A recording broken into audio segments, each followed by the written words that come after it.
नाज़रीन आदाब, बद इन टांडा के ख़ास programme human and animal health में आपका इस्तकबाल करता हूं। मैं आपका मेज़बान तकमील अहमद। आज हम अपने ही दयार के अपने ही वतन के मशहूर और मारूफ डॉक्टर मोहम्मद अताहर अंसारी साहब से गुफ्तगू करने चल रहे हैं, जो मोहताज तारुफ नहीं है। आपने सिर्फ हिंदुस्तान में ही नहीं बल्कि ब्रुनई, ऑस्ट्रेलिया, यूरोप और उत्तरी अमेरिका में भी खिदमतें अंजाम दिया है। आज हम आपसे मंकी पॉक्स डिजीज़ पर गुफ्तगू करने चल रहे हैं, क्योंकि WHO ने 2022 में इसे सबसे तेज़ फैलने वाली बीमारी के बारे में बात की थी, और अगले हफ्ते ही हिंदुस्तान के केरल राज्य में मंकी पॉक्स के कुछ पेशेंट मिले हैं, जो एक चिंता के सबब है। तो टांडा यूट्यूब चैनल में आपका सर इस्तकबाल करती है। तो सर बात ये करना था मंकी पॉक्स डिजीज़ पे। तो अगर ये बात किया जाए सकी इसका कि इनिशियल सिम्टम्स क्या है, what is initial symptoms of monkey pox, और WHO इसको लेकर इतना गंभीर क्यों है? तकमील साहब, बहुत बहुत शुक्रिया आपका मुझसे बात करने के लिए। पहले तो मैं बता दूं कि मैं एक सर्जन हूं और बहुत ही मेरी मालूमात बहुत लिमिटेड है, लेकिन आपने मुझे इसका मौका दिया, इसका मैं बहुत शुक्रगुज़ार हूं। थोड़ा सा करेक्शन कर दूं मैं आपको कि मैंने असल में ज़्यादातर काम जो है यहीं इंडिया में और फिर उसके बाद सऊदी अरब और ब्रुनई में काम किया है। उसके बाद मैं कुछ दिन ऑस्ट्रेलिया में रहा ज़रूर हूँ, काम नहीं किया है। बहरहाल ये मेरा पस मंज़र है। और आपने जो बहुत अच्छा एक जो प्रोग्राम आप कर रहे हैं बहुत सी चीज़ों का ह्यूमन एंड एनिमल हेल्थ पे, और इसके अलावा जो भी आपके और काम हैं वाकई सराहनीय है, क्योंकि सबसे ज़्यादा किसी भी सिलसिले में ज़रूरी ये होता है कि उसके बारे में मालूमात होना, और आपके ज़रिए से लोगों तक बहुत सी मालूमात पहुंचती है। ये मेरा ख्याल है काफ़ी मुफीद है और ये बहुत ही अच्छा काम कर रहे हैं आप। अब आप मुझसे कुछ पूछना चाहते थे मंकी पॉक्स के बारे में, तो जो भी मेरी मालूमात है मैं उसको आपको बताने की कोशिश करूँगा। मंकी पॉक्स जो है वो एक अब तो उसका नाम सिर्फ एम पॉक्स है, मंकी पॉक्स नहीं कहते, लेकिन इनिशियली उसका नाम मंकी पॉक्स था। और उसकी वजह ये थी इस नाम के रखने की कि वो एक लैब में जहाँ रिसर्च होती है वहाँ पर बहुत से मंकीज़ थे, तो सडनली इस तरह की बीमारी 2 कम्युनिटीज़ ऑफ मंकीज़ में हुई, तो उसकी वजह से उसको मंकी पॉक्स कहा। हालांकि ये वेस्टर्न कंट्रीज़ में हुआ था, रिसर्च लैब में हुआ था। फिर उसके बाद ये जो है अभी रिसेंटली जो है अफ्रीकन कंट्रीज़ में काफ़ी तेज़ी के साथ फैला, और यहाँ पर फैलने के बाद फिर दुनिया के हर कोने में कहीं ना कहीं पाया गया। हालांकि उस लेवल पे तो नहीं पाया गया जितना कि अफ्रीकन कंट्रीज़ में पाया गया है। तो और अभी जैसा कि आपने बताया कि इसको वर्ल्ड हेल्थ ऑर्गेनाइजेशन ने बहुत ही यानी इसको डिक्लेयर किया है, इमरजेंसी है, हेल्थ इमरजेंसी डिक्लेयर किया है, और जो कि बहुत अहम चीज़ है। जब वर्ल्ड हेल्थ ऑर्गेनाइजेशन किसी को कोई इमरजेंसी घोषित कर दे तो उसको बहुत ही सीरियसली सभी लोग लेते हैं, सारे ममालिक लेते हैं। और अभी इंडिया में भी दिल्ली में एक केस हुआ है, केरला में कई केसेस हुए हैं, और कर्नाटका में भी बहुत से केसेस हुए हैं, और मध्य प्रदेश में हुए हैं, 4 स्टेट्स में हुए हैं। तो ये केसेस बहुत लिमिटेड है, बहुत ज़्यादा नहीं है, लेकिन इसको डिटेक्ट किया गया है और एहतियात करना चाहिए, क्योंकि ये सब बीमारियां वायरल इन्फेक्शंस हैं। जैसे कोरोना वायरल इन्फेक्शन था, इन्फ्लुएंजा है वायरल इन्फेक्शंस है। तो ये वायरल इन्फेक्शन बहुत तेज़ी के साथ फैलते हैं और इसका कोई ऐसा इलाज नहीं होता है कि इसको फ़ौरन दवाएं दिया और इलाज हो गया। इसका कोई इलाज नहीं होता। इसका मेन इलाज यही इसको क्या, जैसे किसी को मंकी पॉक्स मान लीजिए सिम्टम दिखाई मान लीजिए, तो क्या उसका हम घरेलू कोई उपचार है कि जस्ट हम डॉक्टर के परामर्श लें, क्या हो? ठीक है, बहुत बहुत शुक्रिया। सबसे पहले तो आपने ये पूछा था कि सिम्टम्स क्या होते हैं। तो सिम्टम्स ये होते हैं इसके कि इसका जो है फीवर होता है जो सारे वायरल इन्फेक्शंस में होता है, और बॉडी एक मतलब पूरे बदन में मसल बिल्कुल टूटने लगती है और चक्कर से आने लगते हैं आदमी को। तो जो भी बीमारियां होती हैं वायरल इन्फेक्शंस की, जैसे कोरोना की थी, तकरीबन वैसे ही सिम्टम्स इसके भी होते हैं, लेकिन इसमें फिर रैशेस पूरे बॉडी में, हाथ पे, पाँव पे फूलने लगते हैं। हाँ, तो वो जो है वो रैशेस होने लगते हैं। और अगर किसी को ये हो तो सबसे पहली बात तो ये होती है कि उसको आइसोलेट कोरोना में, क्योंकि उसका इलाज तो ऐसा नहीं है, इलाज तो बस सिर्फ सिम्टोमेटिक है कि बुखार है तो बुखार दे दीजिए, दर्द हो रहा है तो दर्द की दवा दे दीजिए, लेकिन उसको आइसोलेट करना है ताकि दूसरे लोगों को ये बीमारियां ना फैले। और उसके बारे में बिल्कुल वैसा ही है जो लोगों को मालूम है कि कोरोना में क्या होता था, उसी तरह से ये है। और फिर डॉक्टर को वहाँ पे बताएं, वर्ल्ड हेल्थ ऑर्गेनाइजेशन तक पहुँचेगी ये बात। हमारी गवर्नमेंट ने खुद शुरू किया है इसके बारे में, आइसोलेशन सेंटर्स स्टार्ट किए हैं, लोगों को एयरपोर्ट्स पे और दूसरी जगहों पर सेंटर्स बनाए हैं कि किसी को ऐसे सिम्टम्स तो नहीं है और किसी को अगर कोई ऐसा है तो उसको आइसोलेट कर दिया जाए ताकि वो बीमारी फैल ना पाए। इसका जो इलाज बेसिकली ये है कि बीमारी को रोकना है फैलने से। इसका कोई मेडिकल ट्रीटमेंट नहीं है, जैसे कोरोना का था, कोई मेडिकल ट्रीटमेंट की आपने दवा, क्या इसका कोई ड्यूरेशन टाइम होता है, वो 2 वीक 4 वीक? हाँ, वो ड्यूरेशन टाइम होता है, हर एक का अलग अलग स्ट्रेन्स हैं, अलग अलग ड्यूरेशन टाइम्स होता है। तो इसका 2-3 हफ्ते में इसका रहता है कि भाई। सर, इसमें एक चीज़ थोड़ा जोग्राफिकल पे कि 1958 में डेनमार्क में एक लैब पे एक एड्स वैक्सीन पे कोई वो चल रहा था रिसर्च, तो मलेशिया से जो बंदर आए थे वो तो 1958 में डिटेक्ट हो गया था डेनमार्क में, लेकिन फर्स्ट ह्यूमन जो डिटेक्ट हुआ है 1970 में चल के कांगो में, अफ्रीका में। तो मेरा कहने का मतलब है डिटेक्ट तो हो रहा है यूरोप में, और ह्यूमन में कैसे वहाँ 70 में पहुँचा ये चीज़ है? वो वहाँ डिटेक्ट नहीं है पक्का कि वहाँ से फैला है, वहाँ पे डिटेक्ट हुआ है कि वो बंदर में, जिस मैंने मैं आपको बताया था कि डेनमार्क में लैब थी एक, वहाँ पे बंदर पे रिसर्च चल रही थी। वो बंदर अलग अलग ग्रुप में रखे हुए थे, अलग अलग कॉलोनीज में बंदर रहते हैं, और बंदर पे तरह तरह की दवाओं की रिसर्च है, वायरसेस की रिसर्च है, होता रहता है। तो वहाँ पर 2 कॉलोनीज में, बंदर के 2 कॉलोनीज में ये डिटेक्ट हुआ कि साहब इसको कुछ अजीब तरह का ये वायरस है। फिर उसको डिटेक्ट किया तो उन्होंने कहा कि भाई ये तो अलग वायरस है, तो उसका नाम मंकी वायरस रख दिया। फिर बाद में वर्ल्ड हेल्थ ऑर्गेनाइजेशन ने इसका नाम एम पॉक्स रख दिया। तो एम पॉक्स जो है वो, ताकि जो है उसका ये ना हो कि साहब ये मंकी के डर तो सारे मंकीज जो हैं वो से फैल सकता है, ऐसा नहीं है। डिटेक्ट मंकी में हुआ है लेकिन फैलता वो मंकी से नहीं है। तो फर्स्ट जो पेशेंट मिलता है ये 1970 में चल के मिलता है? नहीं, 1958 में मिलता है सबसे पहला। नहीं, यहाँ ह्यूमन की बात में करता हूँ। हाँ, ह्यूमन कांगो में। हाँ, ह्यूमन में जो मिलता है, तो वो जो कांगो में जो मिलता है, तो कोई ये नहीं कि वहाँ से फैल करके, वो वहाँ पे पहले से था इसका मतलब। तो ये वायरस जो है, देखिए वायरस के बारे में आप ये समझ लीजिए, वायरस छोटे छोटे ऑर्गेनिजम्स होते हैं, सबको ज़्यादातर लोगों को मालूम है, और बैक्टीरिया है, वायरस है, ये सब पूरे हवा में फैले हुए हैं, और एक इंसान की एक जंग है जो इन वायरसेस से लड़ती है। और हम लोग तरह तरह की दवाएं ईजाद करते हैं कि उनको मारने के लिए, और वो दवाएं हमें एंटी बैक्टीरियल, एंटीबायोटिक्स, तरह तरह की नई तरह की एंटीबायोटिक्स हम डिटेक्ट करते हैं। लेकिन कुदरत का एक निज़ाम देखिए कि वो बैक्टीरिया भी जो है ना, या वायरसेस अपने आप को चेंज कर देते हैं। हाँ, तो अपने आप को चेंज कर देते हैं, तो अलग तरह का स्ट्रेन आ जाता है। तो उस पर जो दवाएं हमने रिसर्च किया है और रिसर्च करके बनाया है, वो उस पर असर नहीं कर, इस तरह से ये चेंज होता रहता है। और यही नहीं, हम वैक्सीन्स भी बनाते हैं। तो हर तरह के वायरसेस की वैक्सीन बनती है, आजकल बहुत एडवांस हो गया है। लेकिन जब आपने एक वैक्सीन तैयार की, पता लगा दूसरा एक स्ट्रेन आ गया उसमें, उसने अपने आप को जीनोम चेंज हो गया। तो ये चीज़ चलती रहती है। तो वो वहाँ पे जो डिटेक्ट हुआ था, इसका मतलब नहीं कि वहाँ से फैला है, और जगहों पे था पहले से था, और वो बाद में वहाँ पे डिटेक्ट हुआ।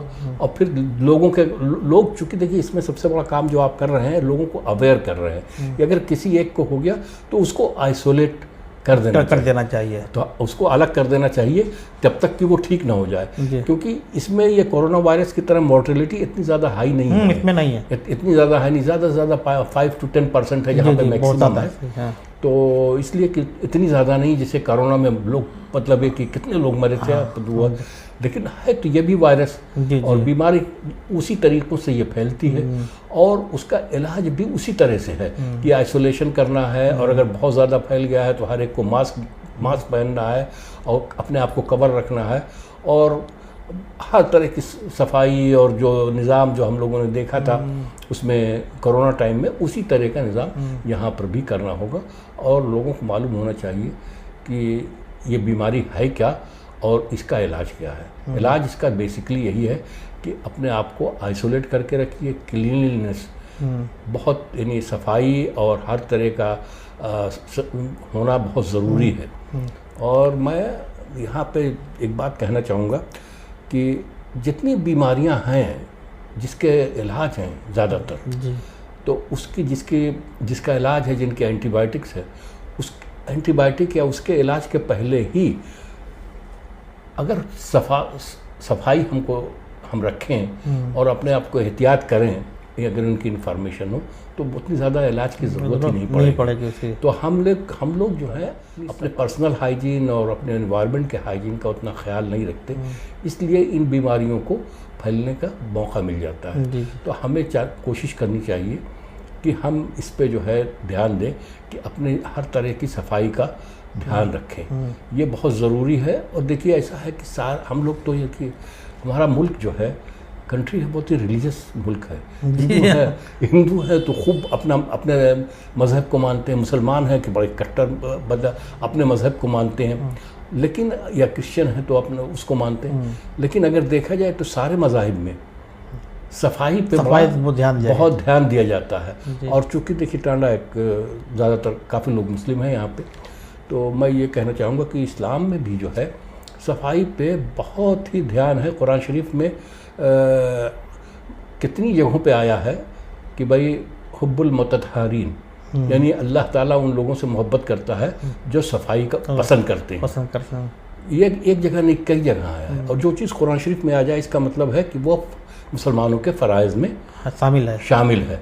और यही नहीं, हदीस में हुजूर ने उसको अमल करके दिखाया है। और हुजूर ने यहाँ तक कहा है कि एक्चुअली आधा इस्लाम जो है वो सफाई पे। अगर सफाई रखते हैं तो समझ लिए कि आप मुसलमान हैं। यानी ये जो है बुनियाद है इस इस्लाम की, सफाई। और बहुत ही अफसोस की बात है कि बहुत ज़्यादा उतना ध्यान जितना देना चाहिए सफाई का हम लोग नहीं देते हैं। अभी देख लीजिए कि सफाई में क्या होना चाहिए कि बेसिक चीज़ है कि हैंड वाशिंग अच्छी तरह से करना चाहिए कि जहाँ पर 5 वक्त के नमाज़ पढ़े और 5 बार वज़ू करे और प्रॉपरली वज़ू करे तो कितनी सफाई होगी। बस करते ये है कि हम लोग वज़ू करते हैं और फिर उसके बाद उसको पानी को हर जगह पहुंचना चाहिए जहाँ पे, लेकिन उसको फिर सुखा भी देना चाहिए, क्योंकि वो पानी वहाँ रह जाता है तो उससे भी जो है मतलब बहुत फायदा नहीं होता। बहुत अच्छा है, लेकिन वो पानी को सुखा भी देना चाहिए। तो इस्लाम में मतलब ये इसको सफाई को बिल्कुल, यानी ये हमारा समझिए कि बुनियादी जुज़ है, ईमान का फरीज़ा ये भी है। हाँ, बिल्कुल फरीज़ा भी है और सुन्नत है। सुन्नत अव्वलीन में से कहा जाएगा कि हुजूर जो है ने इस पे अमल करके दिखाया है कि साफ कपड़े, अपनी सफाई, अपने बदन की सफाई। देखिए जब भी जाते थे तो मतलब ये कि ओरल हाइजीन है और बॉडी की हाइजीन है, ये सब पर्सनल हाइजीन। और ये सिर्फ यहीं तक नहीं, अपने घरों को साफ़ रखना, फिर घरों तक महदूद नहीं रखना है, फिर गली नहीं सड़कों को भी साफ़ रखना, पूरे शहर को साफ़ रखना, पूरे मुल्क को साफ़ रखना है। ये हमारे फ़राइज़ में शामिल है। और अगर ये हम कर लेते हैं तो यकीन जानिए कि हर घर में जितनी दवाएं चलती हैं उसकी आधी हो जाएगी। 50% इसका 50% आपको उन दवाओं पे खर्च नहीं करना पड़ेगा अगर क्या कहते हैं आप मतलब ये कि अपने ईमान पे भी कायम है, और क्या कहते हैं आपको जो है 50% आपको इससे भी पैदा होता है। बीमारियाँ सिर्फ आपको नहीं बल्कि आपको जब आती हैं तो दूसरों को भी आती हैं। वो तो ये डिजीज हो जाती है। हाँ, तो एक अपने आप को फ़ायदा पहुँचाएंगे, सोसाइटी को फ़ायदा पहुँचाएंगे। अच्छा, इसमें एक चीज़ देखा जाए कि जैसे जब कोरोना वायरस आया पूरी दुनिया, मतलब कि चाइना से तो पूरी दुनिया में वो फैल चुका था, उसके बाद ये मांग चली पूरी दुनिया में वैक्सीन बनाई जाए, और वैक्सीन बनी। तो क्या ये WHO जिस तरीके से इस पे काम कर रहा है यमपाक्स पे, तो क्या ये इन फ्यूचर में इस पे कोई वैक्सीन आ सकती है, आनी चाहिए कि नहीं? जहाँ तक WHO की आपने बात की है, देखिए मैं थोड़ा सा दो लफ्ज़ मतलब इस पे भी बात कर लूँ तो है कि ये मतलब ये कि यूनाइटेड नेशंस का ये एक पार्ट है, वर्ल्ड हेल्थ ऑर्गेनाइजेशन। बहरहाल यूनाइटेड नेशंस ने बहुत काम किया, सारे मुल्कों को एक तरह से एक जोड़ दिया और सारे मुल्कों की प्रॉब्लम को एक जगह प्रॉब्लम कर दिया है। तो कहीं और वो कामयाब हुए, जंगों में वो कामयाब हुए हों ना हुए हों, और बहुत सी चीज़ इकनॉमी में उतना ज़्यादा कामयाब हुए हों ना हुए हों, सही बात। लेकिन हेल्थ ऑर्गेनाइजेशन, एजुकेशन, दो चीज़ें हेल्थ में और एजुकेशन में, पर्टिकुलरली हेल्थ एजुकेशन में वाकई बहुत ही सराहनीय काम है वर्ल्ड हेल्थ ऑर्गेनाइजेशन का। कि देखिए हमको क्या मालूम होता है, 2-4 जगह डिटेक्ट हुआ हमको कैसे पता लगता है, लेकिन वर्ल्ड हेल्थ ऑर्गेनाइजेशन ने उसको जो है डिटेक्ट कह दिया कि साहब ये जो है ग्लोबल इमरजेंसी है, पूरी दुनिया एहतियात बरते, और अगर नहीं एहतियात बरतेगी तो फिर कोरोना की तरह हम लोग फिर दूसरी से शरीक हो जाएंगे। तो इसका जो जितने भी वायरसेस हैं, चाहे कोरोना हो या इन्फ्लुएंजा हो या निमोनिया हो, निपा हो, बहुत तरह की चीज़ें, सब के वैक्सीन्स जो हैं बनते हैं जी। और वैक्सीन्स मैंने पहले ही बताया था कि ये वैक्सीन्स बहुत काम आते हैं, आपको रेजिस्टेंस बना देते हैं। समझे आप? यानी सबसे पहली बात है कि किसी से आपकी लड़ाई है ना, अपने मजबूत तो अपने आप को मजबूत करना ज़रूरी है। किसी सबसे पहली बात है कि लड़ाई ना करें जी, उससे दूर रहें।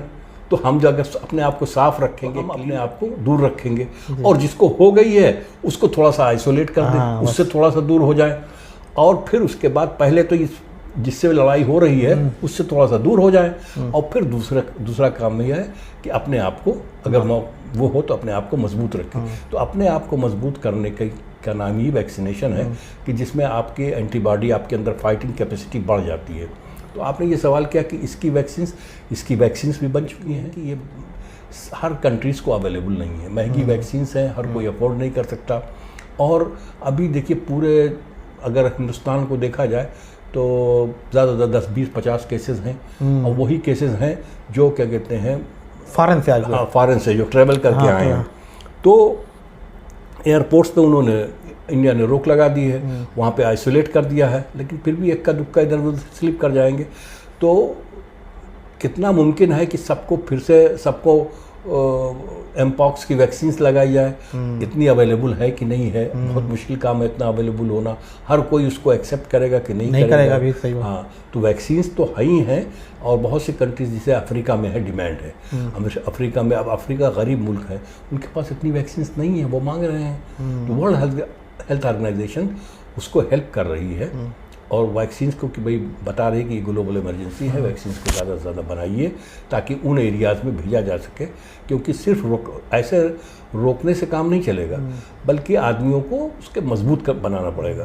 तो मजबूत बनाने के लिए वैक्सीनेशन बहुत ज़रूरी है। तो इसकी वैक्सीनेशंस हैं, लेकिन अभी उस स्केल पे अब बन नहीं रही है, और ना उस मतलब ये कि महंगी भी उस हिसाब से, कोई चीज़ कम होती है तो महंगी होती है, उसको कितना लोग अफोर्ड कर सकते हैं, कितना नहीं अफोर्ड कर सकते हैं। मैं तो कहता हूँ सबसे आसान तरीका ये है कि अपने आप को साफ सुथरा रखें, और अपने पर्सनल हाइजीन पे, अपने घर के हाइजीन पे, अपने गलियों को, मोहल्लों को, शहरों को बिल्कुल साफ सुथरा रखें। और एक प्रोटोकॉल है कि हर चीज़ को साफ सुथरा रखें और उस प्रोटोकॉल को फॉलो करें। कोरोना वायरस से कोई फ़ायदा हुआ हो ना हुआ हो, लेकिन लोगों को ये मालूम हो गया कि क्या करना चाहिए, सफाई में क्या करना चाहिए, और कैसे करना चाहिए। हैंड वॉश का एक तरीका है, और वो तरीका तकरीबन वैसे ही है जैसे हमारा वज़ू का तरीका है। तो बिल्कुल वो हर एक को पता है। वो उसमें हमारे यहाँ थोड़ा सा ये कंसेप्ट नहीं कि पानी हाथ साफ किया तो पानी जो है कहीं कहीं बाकी रह जाता है, वो चीज़ें नुकसान करती, वो उसको सुखा लेना चाहिए हवा में या साफ कपड़े से। हाँ, तो उसको सुखा लेना चाहिए। ये एक थोड़ी सी वो है अंडरस्टैंडिंग होनी चाहिए, और बाकी तो सब अल्हम्दुलिल्लाह सब ठीक ही है। तो सर आखिर में ये हाँ। पूछना है कि जो मेडिकल की प्रिपरेशन कर रहे हैं हाँ। या फिर 12th में है, उनके लिए आपका क्या सजेशन होगा?